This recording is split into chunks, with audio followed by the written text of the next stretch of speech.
आज का पहला पाठ नबी ईसायास का ग्रंथ अध्याय 7 पद संख्याएं 10 से 14।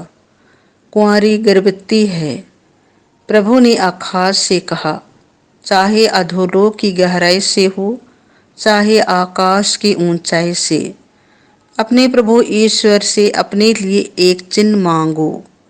आकाश ने उत्तर दिया, जी नहीं, मैं प्रभु की परीक्षा नहीं लूंगा। इस पर उसने कहा, हे दाऊद के वंश, मेरी बात सुनो। क्या मनुष्यों को तंग करना तुम्हारे लिए पर्याप्त नहीं है, जो तुम ईश्वर के धार्य की भी परीक्षा लेना चाहते हो? प्रभु स्वयं तुम्हें एक चिन्ह देगा, और वह यह है, एक कुंवारी गर्भवती है, वह पुत्र प्रसव करेगी, और वह उसका नाम इमानुएल रखेंगी, जिसका अर्थ है प्रभु हमारे साथ है। यह प्रभु की वाणी है। आज का दूसरा पाठ इब्रानियों के नाम संत पौलुस का पत्र अध्याय 10 पद संख्याएं 4 से 10। हे ईश्वर, मैं तेरी इच्छा पूरी करने आया हूँ, जैसा कि धर्म ग्रंथ में मेरे विषय में लिखा है।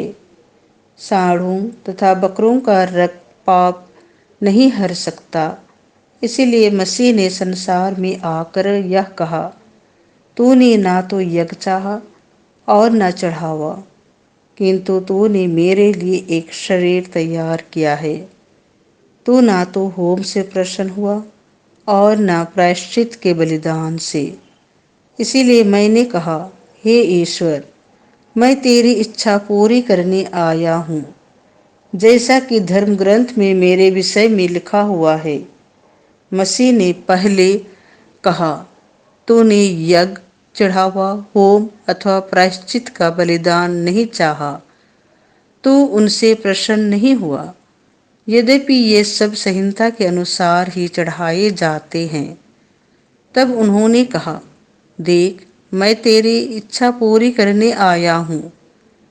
इस प्रकार वह पहली व्यवस्था को रद्द करते और दूसरी का प्रवर्तन करते हैं।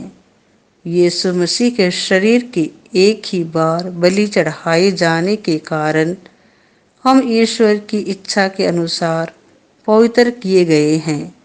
यह प्रभु की वाणी है।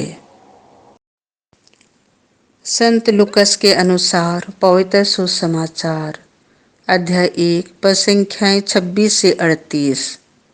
देखिए, आप गर्भवती होंगी और पुत्र प्रसव करेंगी। स्वर्गदूत गाब्रिएल ईश्वर की ओर से गलीलिया के नाजरेत नामक नगर में एक कुंवारी के पास भेजा गया, जिसकी मंगनी दाऊद के घराने की यूसुफ नामक एक पुरुष से हुई थी, और उस कुंवारी का नाम था मरियम। स्वर्गदूत ने उसके यहाँ अंदर आकर उससे कहा, प्रणाम प्रभु की कृपा पात्री, प्रभु आपके साथ है।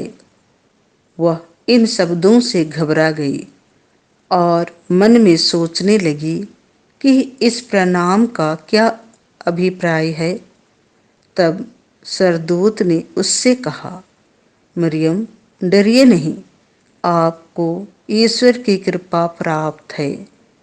देखिए, आप गर्भवती होंगी, पुत्र को प्रसव करेंगी और उनका नाम यीशु रखेंगी। वह महान होंगे और सर्वोच्च प्रभु के पुत्र कहलाएंगे। प्रभु ईश्वर उन्हें उनके पिता दाऊद का सिंहासन प्रदान करेगा। वह याकूब के घराने पर सदा सर्वदा राज्य करेंगे और उनके राज्य का अंत नहीं होगा। पर मरियम ने स्वर्गदूत से कहा, यह कैसे हो सकता है? मेरा तो पुरुष से संसर्ग नहीं है।